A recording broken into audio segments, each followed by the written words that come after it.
नाज़रीन आदाब, मैं अशर यासिर आपका खैर मकदम करता हूँ सियासत टीवी के special program review of newspaper में।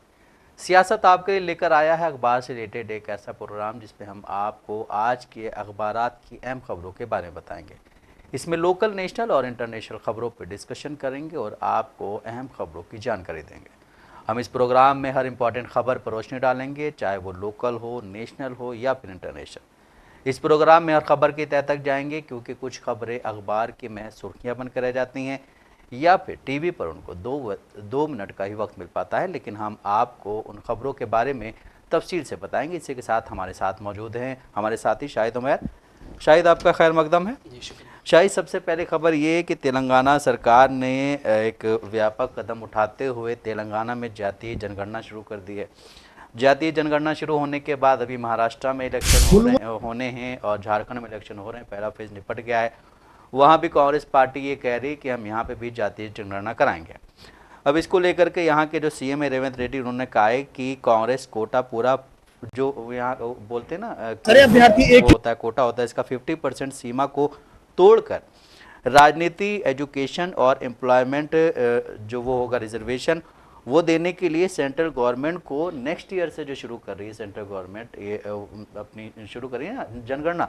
उसमें जो है हम उस पर दबाव डालेंगे कि इसी तरह की जनगणना वो भी करवाए। देखिए, तेलंगाना की आपने बात की, अभी दबाव का जो जिक्र किया, देखा जा रहा है कि तेलंगाना ही नहीं, जब से कांग्रेस ने पूरे जो जाति सर्वे है ये जब से लाई है, पूरी बीजेपी या केंद्र सरकार पूरी तरह से दबाव में है। और ये ऐसे वक्त में लाया गया है जब पड़ोसी राज्य महाराष्ट्र में इलेक्शन हो रहे हैं और इसका फायदा हो सकता है कि आने वाले वक्त में कांग्रेस को महाराष्ट्र में मिले। यहाँ पे कल रेवंत रेड्डी, तेलंगाना के जो मुख्यमंत्री है रेवंत रेड्डी, एक सभा को संबोधित कर रहे थे और उस दरमियान उन्होंने जो जाति सर्वे है इसके साथ साथ जो यहाँ की और इशूज है उस पर उन्होंने पूरी प्रमुखता से बात की। और उन्होंने इस बात का भी जिक्र किया कि बहुत सी ऐसी गलत अफवाहें उड़ाई जा रही हैं कि जो जातिगत जो सर्वे हो रहे हैं, इस सर्वे में आपकी जो बायोडाटा है उसके साथ छेड़छाड़ की जा सकती है या उसका गलत इस्तेमाल किया जा सकता है। हालांकि इस बात का भी उन्होंने साफ तौर पर खंडन किया है और कहा है कि जाति सर्वे सिर्फ इसलिए कराया जा रहा है कि जो निचला तबका है या और भी जो चीज़ें हैं उसका लाभ सही लोगों तक पहुंचाया जा सके। और देखा जा रहा है कि जब से क्योंकि राहुल गांधी जब तेलंगाना इलेक्शन हुए थे उस दरमियान उनका ये नारा था कि वो जाति सर्वे जो है वो कराएंगे और खुद राहुल गांधी तेलंगाना में आए, इस मामले में खुद उन्होंने बैठक भी की। इसके पहले भी देखा गया कि जो रेवंत रेड्डी हैं, जो गांधी भवन में बैठक हुई उसमें उन्होंने भाग लिया। और अभी तेलंगाना में जाति सर्वे जो कांग्रेस ने शुरू कराया है ये अपने आप में कांग्रेस की एक बड़ी जीत मानी जा रही है। और रेवंत रेड्डी, क्योंकि देखा जा रहा है कि जाति सर्वे को लेकर काफ़ी तरह की जो भ्रामक खबरें हैं वो फैलाई जा रही है, तो इस पर भी रेवंत रेड्डी ने अपनी खंडन किया और कहा है कि इसका फायदा सिर्फ और सिर्फ जो निचली जाति है, जो ऐसे तबके हैं उनको होने वाला है। बिल्कुल, जिस तरह से तेलंगाना में जो सर्वे हो रहा है वो सर्वे देखा जाए तो मतलब जो समाज से छोड़ दिए जाते हैं, सामाजिक, आर्थिक, रोजगार, राजनीतिक और जातीय सर्वे में जो चीज़ें ऐड की जाती हैं, क्योंकि कुछ जातियाँ ऐसी होती हैं जिनको हर पार्टी या हर तबका कहीं ना कहीं छोड़ देता है, उन सबको ऐड करने के लिए ये सर्वे कराया जा रहा है। इस सर्वे से हर एक इंसान को बहुत फ़ायदा होगा। लेकिन बात अगर अपोजिशन की आती है तो अपोजिशन का काम ही ये है कि हर चीज़ पे उंगली उठाना, हर चीज़ पे उंगली उठाना और उंगली उठा करके उस अच्छे काम को ख़राब करना। तो वहीं एक खबर अभी उत्तर प्रदेश से आ रही कि उत्तर प्रदेश यूपीएससी के खिलाफ यूपीपीएससी के खिलाफ स्टूडेंट्स का प्रोटेस्ट आज भी जारी है। स्टूडेंट के प्रोटेस्ट आज मतलब इसका आज 5वां दिन है। आज भी बड़ी संख्या में स्टूडेंट आयोग के जो क्या बोलते हैं खिलाफ प्रोटेस्ट कर रहे हैं और वहाँ की सड़कों को जाम किया हुआ है। वहाँ की सड़कें जाम है, पुलिस ने काफ़ी ज़्यादा वो की हुई है, मतलब वहाँ पे सख्ती की हुई है। लेकिन फिर भी वहाँ के जो स्टूडेंट्स हैं वो लोग प्रोटेस्ट कर रहे हैं और नारा भी लगा रहे हैं। उनका नारा है कि अगर यहाँ से बटेंगे तो हटेंगे। जिस तरह से यूपी के सीएम योगी आदित्यनाथ बयान देते हैं कि बटेंगे तो कटेंगे, तो इसी नारे को लेकर के अब देखा जाए तो प्रोटेस्ट जो बच्चे कर रहे हैं उन्होंने बोला है कि बटेंगे तो हटेंगे, ना बटेंगे ना हटेंगे। देखिए, उत्तर प्रदेश की अगर बात की जाए तो ये अभी आपने जिस नारा का जिक्र किया कि हम ना तो हटेंगे ना बटेंगे ना ही हटेंगे, ना हटेंगे, ये जो बयानबाजी की जा रही है कहीं ना कहीं उस बयान को लेकर रिलेट किया जा रहा है जो कि उसी राज्य के, उसी सूबे के मुख्यमंत्री योगी आदित्यनाथ ने कहा था कि बटेंगे तो कटेंगे। देखा जाए अगर अभी यूपीएससी की अगर बात की जाए उत्तर प्रदेश में जो लगातार जो प्रदर्शन चल रहे हैं, आज 5वें दिन है और आज के दिन भी वहाँ पे जो छात्र हैं लगातार वहाँ पे इस प्रदर्शन में भाग ले रहे हैं और इसके खिलाफ वो अपने नारेबाजी कर रहे हैं। गौर करने वाली बात है कि उत्तर प्रदेश में सबसे बड़ी खबर ये है इस वक्त की, जो बच्चे प्रदर्शन कर रहे हैं उनका सपोर्ट करने वाले कोचिंग संस्थान है, उसको वहाँ पे जो वहाँ की जो गवर्नमेंट है वहाँ उसको सील कर दिया है। और उसको सिर्फ इसलिए सील किया गया है क्योंकि वो जो वहाँ की जो स्टूडेंट हैं जो प्रोटेस्ट कर रहे हैं उसका उन्होंने समर्थन किया था। और जो इलाहाबाद कोचिंग है उसका नाम है संस्कृति IAS, उसको सील कर दिया गया है। और इसलिए सील किया गया कि उसको ये बताया जा रहा है कि वो अवैध जो ज़मीन है, क्योंकि देखा गया उत्तर प्रदेश में कैसे अवैध ज़मीन को लेकर बुलडोजर चल रहे थे, तो सिर्फ इसलिए उसको सील किया गया है कि जहां वहाँ पे जो बच्चे प्रोटेस्ट कर रहे हैं उनका वो समर्थन कर रहे थे। और खबरें ऐसी भी आ रही है कि खाना और नाश्ते की चीज़ें उनको पहुंचाई जा रही थी। और ख़बर ये भी है कि उसके जो हेड है उनको शायद पुलिस ने गिरफ्तार कर लिया है, लेकिन अभी इस खबर का हम खंडन नहीं करते हैं क्योंकि इस मामले में पूरी जानकारी नहीं आई है। लेकिन जो खबर अभी सामने आ रही है उसमें यह कहा गया है कि उस कोचिंग संस्थान को सील कर दिया गया है। अभी अगर हम देखें कि जिस तरह से वहाँ पर प्रदर्शन हुए हैं, जिस तरह से दबाव बनाया गया, उसके बाद से उत्तर प्रदेश सरकार ने इस मामले में एक्शन लिया। और जो बच्चों की पहली मांग थी जो PSC के जो PCS के माफ़ कीजिएगा PCS के जो एग्ज़ाम जी उसके जो एग्जाम है उस एग्जाम को जो एक दिन में 2 पाली में कराई जाने की बात कही जा रही थी, तो उसको प्रशासन ने मानकर एक दिन में एक ही पाली में कराई जाएगी। लेकिन इसी के साथ बच्चे अब इस बात पे अड़े हुए हैं कि जो RO ARO के जो एग्जाम है उसको भी जो पुराने नियम थे उसके तहत कराया जाए। लेकिन अभी इस पे जो उत्तर प्रदेश सरकार है वो उसका कहना है कि इस पे हम कमेटी बनाए हुए हैं और कमेटी जांच करेगी, उसके बाद से इसका अगला क्या रुख है वो तैयार किया जाएगा। लेकिन बच्चे बिल्कुल मानने को तैयार नहीं है और उनका यही कहना है कि जिस तरह से अभी PCS के जो एग्ज़ाम जो कह दिए गए हैं जिस रूल पे होंगे एक दिन में एक पाली में होंगे, वैसे ही जो RO ARO है उसके एग्ज़ाम कराए गए। अगर इस मामले में देखा जाए जिस तरह से कल सरकार ने अपना स्पष्टीकरण क्लियर किया, उसके बाद से जो डिम्पल यादव हैं वहाँ से सांसद हैं और पूर्व मुख्यमंत्री अखिलेश यादव की जो पत्नी भी है उनका उसके बाद से बयान आया। उन्होंने ये कहा कि अच्छी बात यह है कि यूपी सरकार ने अपना गलत फैसला वापस ले लिया। तो लगातार जिस तरह से उत्तर प्रदेश सरकार पे जो विपक्षी दल है, देखा गया राहुल गांधी ने बेबाकायदा वहाँ का जो वीडियो है उसको शेयर किया था और इसी के साथ जो उत्तर प्रदेश सरकार है उस पर उन्होंने तंज कसा था। लेकिन अभी जिस तरह से लगातार 5वें दिन धरना प्रदर्शन वहाँ पे बच्चों का जारी है, उनका यही मांग है कि जिस तरह से PCS जो एग्ज़ाम है उसको एक दिन में एक पाली में कराए जाने की बात कही जा रही है, इसी के साथ जो RO ARO है उस एग्ज़ाम को भी एक साथ कराया जाए। और उत्तर प्रदेश में जिस तरह से अभी प्रदर्शन चल रहे हैं ऐसा लग रहा है कि अगर जो ये बच्चों की मांग है अगर ये वक्त पे पूरा नहीं होता है तो ये आंदोलन शायद आगे चलते रहे। लेकिन गौर करने वाली बात ये भी है कि जिस तरह से उसी सूबे के मुख्यमंत्री योगी आदित्यनाथ ने बयान दिया था कि बटेंगे तो कटेंगे, लेकिन वही बच्चे अब एक होकर उनका बयान ये अब सामने आ रहा है, हम ना तो हटेंगे और ना ही बटेंगे, ना बटेंगे ना हटेंगे। बिल्कुल जिस तरह से आपने भी बोला कि उस कोचिंग संस्था को जो है संस्थान को सील कर दिया गया है और ये बोला जा रहा है कि भाई ये इलीगल कंस्ट्रक्शन है। बिल्कुल। अब आप ये देखिए कि जब तक ये प्रोटेस्ट नहीं हो रहा था तब तक वो लीगल था। ये चीज़ सबसे बुरी एक यूपी में मतलब जो लोग हैं वहाँ के उनके दिमाग में घुस गई है कि अगर हमने कोई भी प्रोटेस्ट किया, हमने किसी के भी मतलब क्या बोलते किसी भी जो वहाँ की बहुत ज़्यादा चीज़ें हैं उनके बारे में बोला जो गलत हो रहा है, तो हमारे घर को इलीगल बता दिया जाता है, हमारे ऑफिस को इलीगल बता दिया जाता है, हमारे जो और जो चीज़ें होती हैं उनको इलीगल बता दिया जाता है। ये डर भी लोगों में ज़्यादा बैठ गया। हालांकि सुप्रीम कोर्ट ने ऑर्डर दिया था बुलडोज़र आप नहीं चला सकते हैं, लेकिन फिर भी जब इस तरह से चीज़ों को सील किया जाएगा, जिस तरह आपने अभी बोला कि उस कोचिंग सेंटर को सील कर दिया गया है कि इलीगल है, गलत तरीके से बनाया गया है। मैं ये कहना चाहूँगा कि इससे पहले कहाँ थे, इससे पहले भी वो कोचिंग चल रही थी ना, कोचिंग सेंटर चल रहा था। अब जब आपके खिलाफ कोई आवाज़ उठाता है तो आप उसको जड़ से उखाड़ने की कोशिश करते हैं। इस वक्त ये देखा जा रहा है कि यूपी हो या हिंदुस्तान के काफ़ी ऐसे मुस्लिम लोग हैं जो कि बहुत ज़्यादा आवाज़ उठाते हैं, लेकिन उनकी आवाज़ को इस तरह दबाया जाता है कि वो दोबारा आवाज़ उठा ही ना पाएँ। वो किसी ने मतलब एक क्या बोलते हैं बहुत बड़ी वो कही थी कहावत कि इस वक्त की जो सरकार है वो मुसलमानों के जड़ पे हमला कर रही है।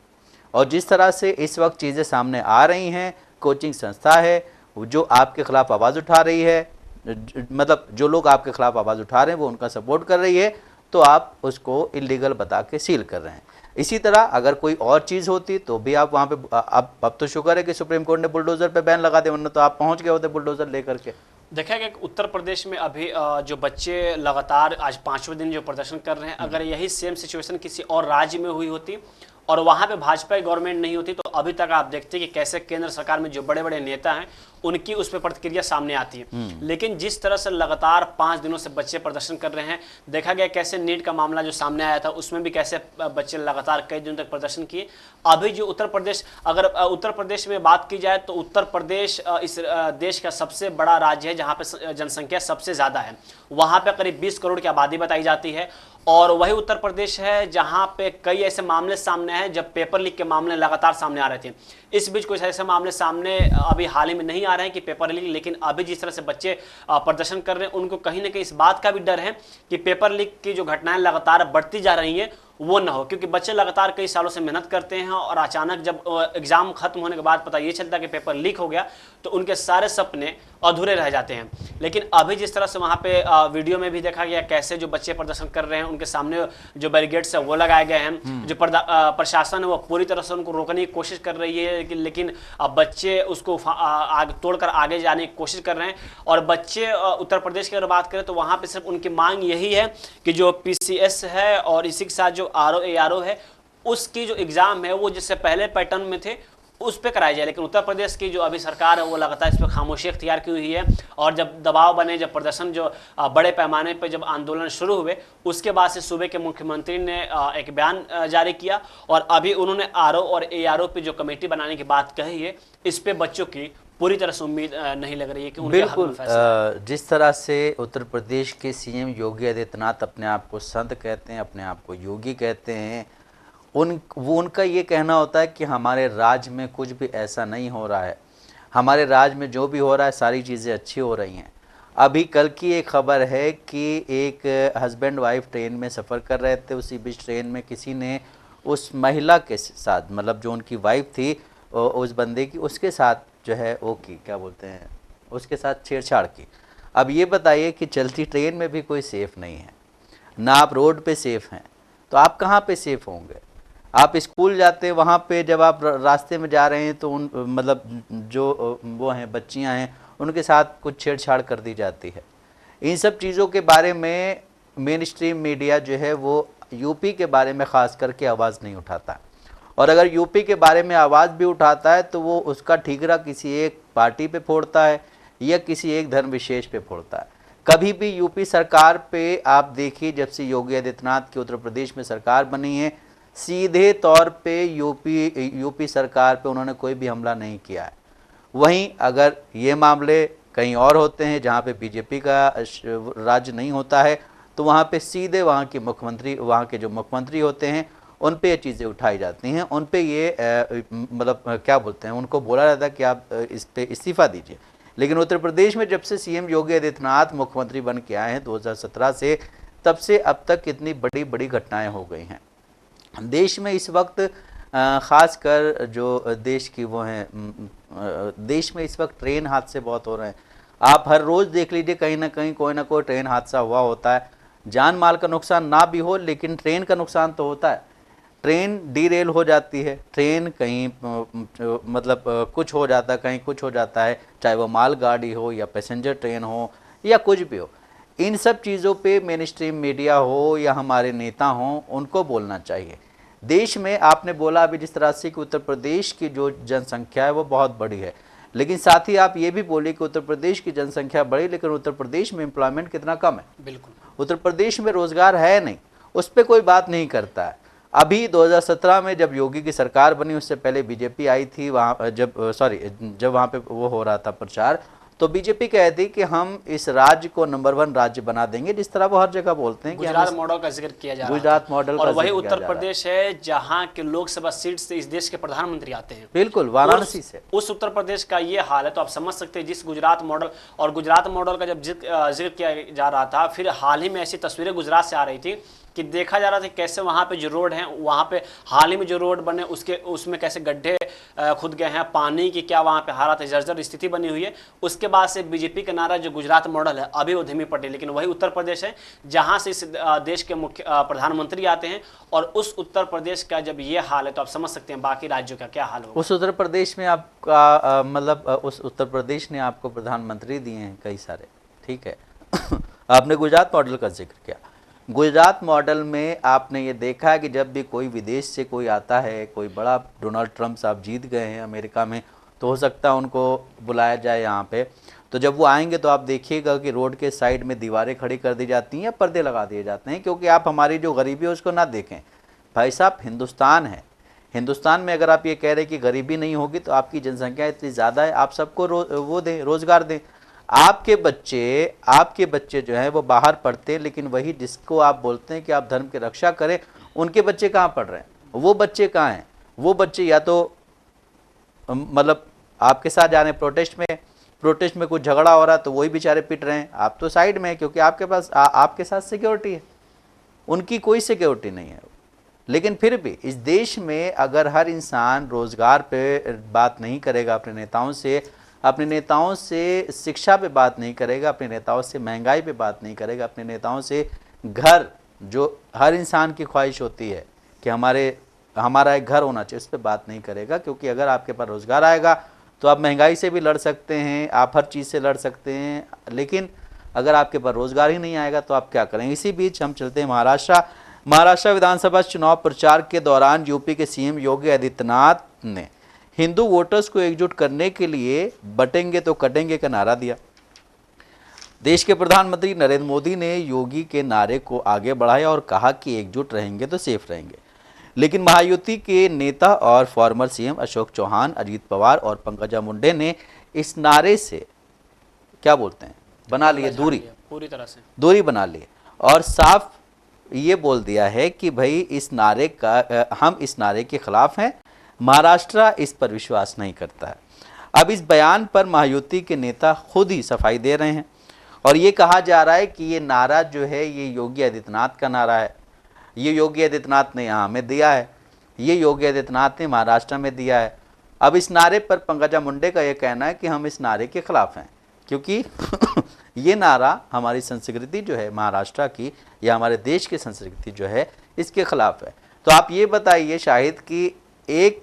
स्टेट के सीएम दूसरे स्टेट में जाकर के बोलते हैं कि बटेंगे तो कटेंगे, उसी बीच देश के प्रधानमंत्री नरेंद्र मोदी उसको आगे बढ़ाते हैं कि एक रहेंगे तो सेफ रहेंगे। फिर उसी प्रदेश की एक एमएलसी हैं जिनके जो क्या बोलते हैं फादर थे, वो बीजेपी के बड़े लीडर्स माने जाते थे, अर्जुन मुंडा, उनकी बेटी ये कहती हैं कि हम इस नारे के खिलाफ हैं, ये हमारी संस्कृति के खिलाफ है। तो अब इस बीच जब ये सारी चीज़ें हो रही हैं तो महायुति में ये देखा जा रहा है कि महायुति में भी सब कुछ ठीक नहीं है। जिस तरह से डिप्टी सीएम देवेंद्र फडणवीस ने कुछ दिन पहले कहा था कि अजीत पवार ने उनको टिकट दे करके क्या बोलते हैं वहाँ के जो लीडर हैं मलिक, उनको टिकट दे करके गलत किया, नवाब मलिक को, उनको हमारी बात माननी चाहिए थी। लेकिन अजीत पवार मतलब उनको टिकट ही नहीं दिया, उनके साथ प्रचार भी कर रहे हैं। यही चीज़ अगर वहाँ की महायुति जो दूसरी वो है उसमें होती, महाविकास अघाड़ी में अगर ये चीज़ें होती तो इस देश का जो मेन स्ट्रीम मीडिया जिसे हम कहते हैं, जो हमेशा मोदी जी, योगी जी इन सब चीज़ों पे अड़ा रहता है, उन्हीं के सामने झुका हुआ रहता है, वो जो है कितनी चीज़ें बना करके पेश कर चुका होता है। देखिए अभी आपने नवाब मलिक का जिक्र किया, नवाब मलिक को जिस तरह से महायुति की तरफ से टिकट दिया गया और बीजेपी ने उसका पूरी तरह से उसके खिलाफ देखा गया, बीजेपी का खेमा है, और फिर भी महायुति ने उनको वापस नहीं लिया टिकट पर, अभी वो इलेक्शन लड़ रहे हैं। तो इससे साफ जाहिर हो रहा है कि भाजपा में जो पूरी तरह से जो दबदबा था वो अब कायम नहीं रहा और महायुति को कुछ भी या किसी भी पार्टी कुछ भी बोल रहे, भाजपा हर पार्टियां अपनी दमखम दिखा रही हैं। अभी आपने जिक्र किया यहाँ पे बटेंगे तो कटेंगे और उसको लेकर काफ़ी, क्योंकि बटेंगे तो कटेंगे का जो बयान सामने आया था इसका असर हरियाणा में ज़्यादा देखने को मिला। उत्तर प्रदेश के मुख्यमंत्री वहाँ से एक बयान देते हैं, उसके बाद से हरियाणा इलेक्शन होता है, हरियाणा में भी जाके बयान देते हैं और हरियाणा का जो इलेक्शन है वो बीजेपी के पक्ष में आती है। इसके बाद से ये बयान और ज़्यादा चर्चाओं में आ गई। अब जो ये बयान है, जब ये महाराष्ट्र तक ये बयान पहुंचे उसके बाद से जो सबसे पहले वहां के जो उप मुख्यमंत्री है अजित पवार, उन्होंने इसका खंडन किया और उन्होंने साफ तौर पर यह कहा कि इस बयान से इस राज्य का या हमारे पार्टी का कोई लेना देना नहीं है। उसके बाद से वहां के जो और भी जो नेता हैं उन्होंने इस बयान का खंडन किया। लेकिन इसी के साथ जो बीजेपी के एमएलसी हैं पंकजा मुंडे ने, उन्होंने इस विवादित बयान के खिलाफ अपनी बात कही है और उनका ये कहना है कि इस बयान से यहाँ के जो विकास है या फिर यहाँ की जो पार्टी है उससे कोई मतलब नहीं है। और उनका एक इंटरव्यू में उन्होंने ये भी कहा है कि हमारा अगर असल मुद्दा है तो वो विकास का होना चाहिए। अब अजित पवार ने जो इस बयान से दरकिनार किया है, तो ऐसा कुछ सोर्सेज ये बता रहे हैं कि उन्होंने सिर्फ इस बयान से इसलिए अपना पल्ला झाड़ा है कि उनको डर है कि इस बयान से कहीं मुस्लिम जो वोटर्स हैं वो हमारे हाथ से न छूट जाए। लेकिन इसी के साथ इस बयान के बाद जो आगे बढ़े प्रधानमंत्री मोदी ने इसको और मतलब मॉडिफाई करते हुए उन्होंने ये कहा कि एक रहेंगे तो सेफ रहेंगे। लेकिन जब से ये बयान विवादित होते गया और ऐसे जो उनके भाजपा के जो सहयोगी दल है उनको लगने लगा कि हमारी पार्टी जो है या फिर हमारे जो समर्थक है वो हमसे बढ़ सकते हैं, तो अब इसको और मॉडिफाई करने के लिए, इसको और बैलेंस करने के लिए अब बयान ये दिया जा रहा है कि बटे थे तो पाकिस्तान और बांग्लादेश अलग हुए थे। तो आप समझ सकते हैं कि एक बयान कैसे, अब जिस तरह से ये बयानबाजी शुरू हुई उससे साफ दिख रहा था कि आखिरकार ये बयान क्यों दिया जा रहा है और इस बयान के असल मायने क्या हैं। लेकिन जब ये बयान और तूल पकड़ते गया और उसी भाजपा के जो सहयोगी दल हैं वो इस बयान से दरकिनार करते गए और उनका ये कहना था कि ये बयान हमारा नहीं है या एक किसी विशेष व्यक्ति का हो सकता है, पार्टी से इसका कोई लेना देना नहीं है। और जब भाजपा पूरी तरह से इस बयान में घिरती गई तो अब इस बयान को बचाने के लिए अब देखा जा रहा है कि कैसे जो भाजपा के सहयोगी दल हैं या जो भाजपा के नेता हैं वो इसका बचाव कर रहे हैं। और अभी जिस तरह से महाराष्ट्र में पंकजा मुंडे ने जो बयान दिया है, ये महाराष्ट्र में कहीं ना कहीं और ये खबर सुर्खियां बनी हुई है और इससे ऐसा लग रहा है कि भाजपा जो अपनी दाव चल रही थी बटेंगे तो कटेंगे, और उनको ऐसा लग रहा था कि जो हमारे वोटर्स है वो एक हो सकते हैं, तो अब भाजपा के खेमे में इसका डर सता रहा है कि शायद हो सकता है कि जो वोटर्स है वो अब हमारे हाथ से छूट जाए। बिल्कुल, जिस तरह से इस वक्त महाराष्ट्र का चुनाव चल रहा है, महाराष्ट्र के चुनाव के लिए लोग वहां जाके प्रचार कर रहे हैं। 20 तारीख को वोटिंग होनी है और 23 तारीख को रिजल्ट आ जाएगा। इसी बीच झारखंड में भी चुनाव चल रहा है। झारखंड चुनाव में लव एंड लैंड जिहाद के जरिए बीजेपी जो है हेमंत सोरेन सरकार को घेरने की कोशिश कर रही है और बीजेपी वहाँ पे अब की एक क्या बोलते हैं वो जो है उसका जो क्या बोलते हैं ये प्रचार वो एक अलग तरीके से करना चाह रही है। बीजेपी वहाँ साइलेंट प्रचार कर रही है। बीजेपी 1-2 सीटों पे 1-2 नेताओं को लेकर वहाँ प्रचार कर रही है। बीजेपी सिर्फ लैंड जिहाद और लव जिहाद पे बात कर रही है। बीजेपी का ये कहना है कि भाई हम यहाँ पे आएंगे तो यहाँ पे डेवलपमेंट होगा। बीजेपी का ये कहना है कि हम यहाँ पे आएंगे तो मुसलमानों को जो यहाँ पे वो हुई है ज़्यादा जनसंख्या उसके बारे में हम बात करेंगे। बीजेपी का ये कहना है कि यहाँ पे अगर हम सत्ता में आएंगे तो यहाँ के जो लोग आए हैं घुसपैठिए उनको हम अलग करेंगे। लेकिन बीजेपी वहीं जब किसी और राज्य में जाती है जहाँ पे उसकी सरकार होती है तो वहाँ पे इस तरह की बात नहीं करती है। महाराष्ट्र में भी ये कहा जा रहा है कि महाराष्ट्र में मुस्लिम आबादी बढ़ी है। झारखंड में भी ये कहा जा रहा है कि झारखंड में मुस्लिम आबादी बढ़ी। भाई मुसलमानों से ही इतनी परेशानी क्यों है? आबादी के हिसाब से देखेंगे तो आपकी आबादी ज़्यादा है, मुसलमानों की आबादी कम है। अब वो आबादी बढ़ रही है, आपकी घट रही है, इससे क्या लेना देना? आपको सिर्फ डेवलपमेंट पे बात करनी है। आप अगर डेवलपमेंट पे बात नहीं करेंगे तो आगे कुछ नहीं हो सकता है। इस देश में अगर कोई ये कहेगा कि हम बटेंगे तो कटेंगे या कोई ये कहेगा एक रहेंगे तो सेफ रहेंगे या उसके अलावा और कई नारे लगाए जा रहे हैं, इनसे कुछ होने वाला नहीं है। जब तक देश में सबको एकजुट रह करके काम नहीं करेंगे, मतलब काम करने के लिए नहीं बोला जाएगा या कुछ लोग काम कर भी रहे हैं, तब तक इस देश में कुछ नहीं होगा। इस देश में एक क्या बोलते हैं, एक समुदाय को आपने अलग किया हुआ। जो भी नेता बोलता है उसी समुदाय के खिलाफ बोलता है, चाहे वो कोई आपका क्या बोलते हैं हिंदुओं का वो हो, बाबा हो, धर्मगुरु हो या कोई भी हो। जो भी बोलता है वो सिर्फ मुसलमानों के हिसाब से ही बोलता है। गिरिराज सिंह बिहार के लीडर हैं, केंद्रीय मंत्री हैं, वो भी ऐसे बयान देते हैं जो कि सिर्फ मुसलमानों के खिलाफ बयान देते हैं कि मुसलमान ऐसा कर रहा है, मुसलमान वैसा कर रहा है, मुसलमानों की जनसंख्या बढ़ रही है। कल उन्होंने एक बयान दिया कि भाई दुनिया के कई ऐसे देश हैं जहाँ पे मुस्लिम महिलाएं जो हैं वो बुर्के का विरोध करें, लेकिन यहाँ पे मुस्लिम महिलाएं कह रही हैं कि हम हिजाब पहन के स्कूल जाएंगे। भाई पहनना, खाना, रहना ये उनकी अपनी मर्जी है। जो भी इंसान जिस तरह से रहना चाहे उस रहने में, खाने में और कुछ भी करने में कोई भी जो हमारे उसमें दी गई है आज़ादी संविधान में, उस पर तो हम काम करेंगे ही। लेकिन अब अगर कोई लीडर आकर के ऐसा कहता है कि यहाँ पे लव जिहाद हो रहा है, यहाँ पे लैंड जिहाद हो रहा है, और एक चीज़ और बोली गई कि अब तो वोट जिहाद का भी नाम सामने आ गया है। सिर्फ वोट जिहाद नहीं देखा जा रहा है कि इलेक्शन में कैसे जो भाजपा है वो किन मुद्दों को ज़्यादा भुनाने की कोशिश कर रही है। आपने जिक्र किया घुसपैठिया,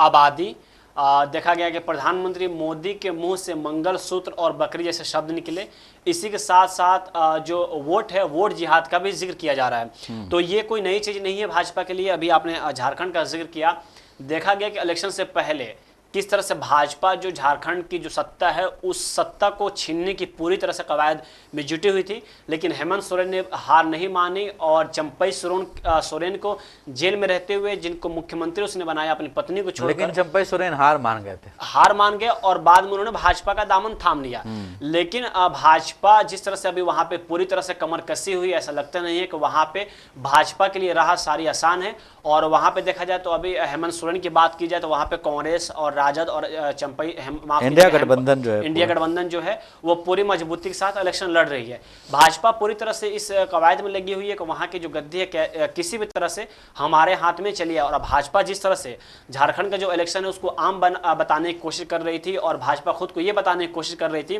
कि जो झारखंड का इलेक्शन है वहां की पूरी जनता हमारे साथ है। लेकिन अब जिस तरह से वहां पे कई पूर्व मुख्यमंत्री को उतारा है, कई गद्दावर नेता को उतारा है, तो इससे साफ जाहिर हो रहा है कि भाजपा के लिए झारखंड में कुछ भी राह आसान नहीं है। अगर हम हेमंत सोरेन की बात करें तो वहां पे जो कांग्रेस और राजद है, तो वहां पे जो यादव, क्योंकि राजद का जो समीकरण चलता है एमवाई समीकरण लेकर वो आगे चलती है। कांग्रेस की बात की जाए तो ऐसा माना जाता है कि कांग्रेस है उसके हर समुदाय में पकड़ है। और अभी जिस तरह से कांग्रेस लगातार जातिगत जो सर्वे है उसकी बात कर रही है, तो इससे जो कांग्रेस के वोट परसेंटेज वो उसमें बढ़ने की उम्मीदें जताई जा रही है। और वहाँ पे क्योंकि हेमंत सोरेन की बात की जाए तो एक पुराने नेता माने जाते हैं, पिछले जाति से आते हैं, तो उनकी भी वहाँ पे अच्छी पकड़ है। और कल्पना सोरेन की बात करें, वो भी लगातार वहाँ पे चुनाव प्रचार कर रही हैं। देखा गया कैसे चुनाव प्रचार के दरमियान जो उनकी हेलीकॉप्टर है उसको जाँच की गई, बाकायदा उन्होंने एक वीडियो पोस्ट किया। तो भाजपा जिस तरह से वहाँ पर कुछ ऐसी सीटें हैं, क्योंकि अगर हम झारखंड की बात करें तो वहाँ पे 81 सीट में 43 सीटों पे चुनाव हो चुके हैं और 38 सीट जो है वहाँ पे अभी बाकी है, वहाँ पे दूसरे फेज में चुनाव होने हैं। तो इससे अभी जिस तरह से भाजपा पूरी तरह से कमर कस रही है,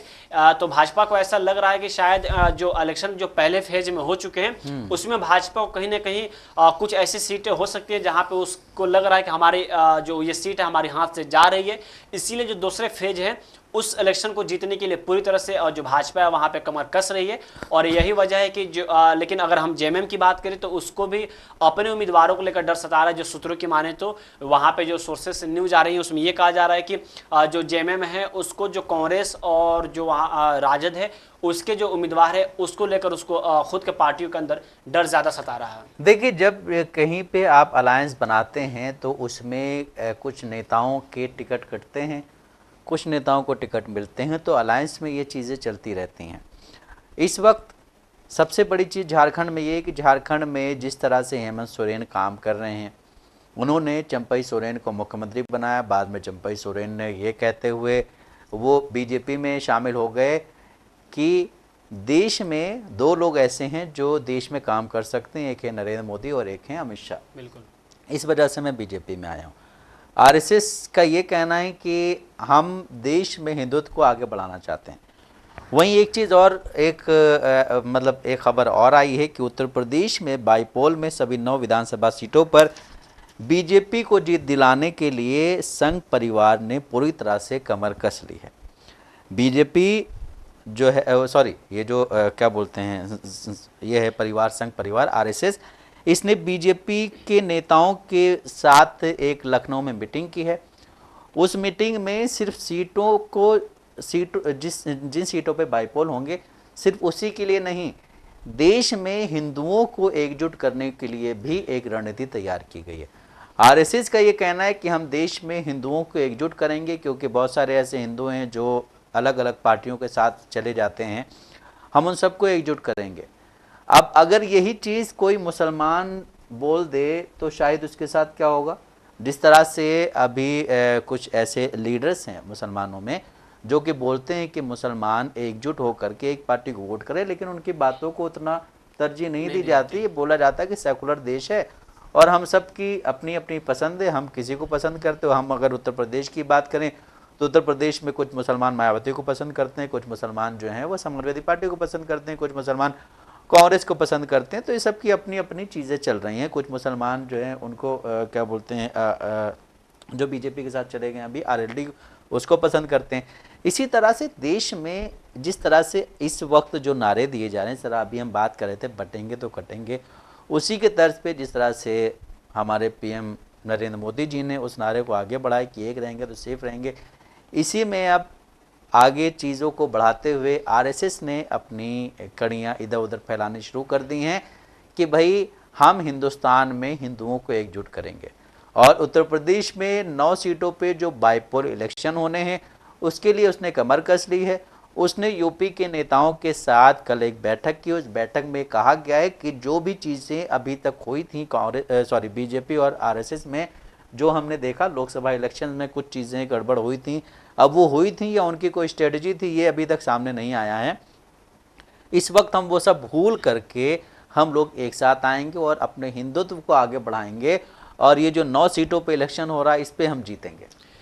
देखिए उत्तर प्रदेश की बात करें अगर तो हम जो 9 विधानसभा सीट है वहाँ पे उपचुनाव होने वाले हैं और इसीलिए कल यानी गुरुवार को भाजपा और आरएसएस की बैठक हुई। ये बैठक लखनऊ में हुई और इसमें सबसे खास बात यह है कि खुद उत्तर प्रदेश के डिप्टी सीएम केशव प्रसाद मौर्य और ब्रजेश पाठक दोनों इस बैठक में शामिल रहे। हालांकि उत्तर प्रदेश के मुख्यमंत्री इस बैठक में शामिल नहीं हुए, नहीं वो तो बाहर रह रहे हैं ना, झारखंड या महाराष्ट्र, वहां के इलेक्शनों में अभी वो पूरी तरह से इन्वॉल्व है। लेकिन भाजपा के लिए जिस तरह से महाराष्ट्र का जो इलेक्शन है वो पूरी तरह से जीतने की कोशिश कर रही है, इसी के साथ उत्तर प्रदेश के जो 9 विधानसभा सीट है वो इसलिए पूरी जीत के लिए वो फिक्रमंद है, क्योंकि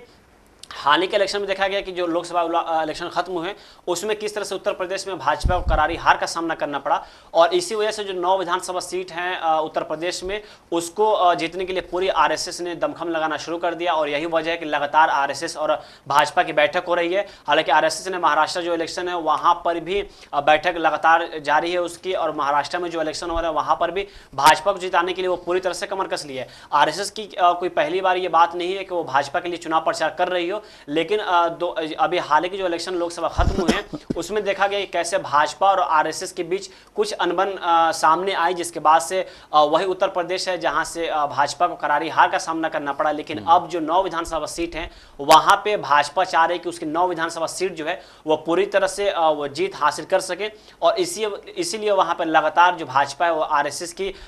मदद ले रही है, क्योंकि आने वाले जो उत्तर प्रदेश में विधानसभा चुनाव है उस पर इसका असर पड़ सकता है और इसीलिए भाजपा जो है पूरी तरह से कमर कसी हुई, क्योंकि वहां पे समाजवादी पार्टी ने अपने कई उम्मीदवार उतारे हैं और अभी तक के जो वहां के जो सर्वे सामने आए हैं उसमें ऐसा लग रहा है कि समाजवादी पार्टी इस बार फिर से भाजपा को अच्छी मतों से मात दे सकती है। बिल्कुल, जिस तरह से देश में चुनाव हो रहे हैं, देश में हर लीडर एक दूसरे पे उंगलियां उठा रहा है। उंगलियां उठाने से एक चीज़ सामने ये आती है कि आप अगर उंगली उठा रहे हैं तो आपको एक लिमिट में रह करके बात करनी चाहिए। जिस तरह से अभी हमने देखा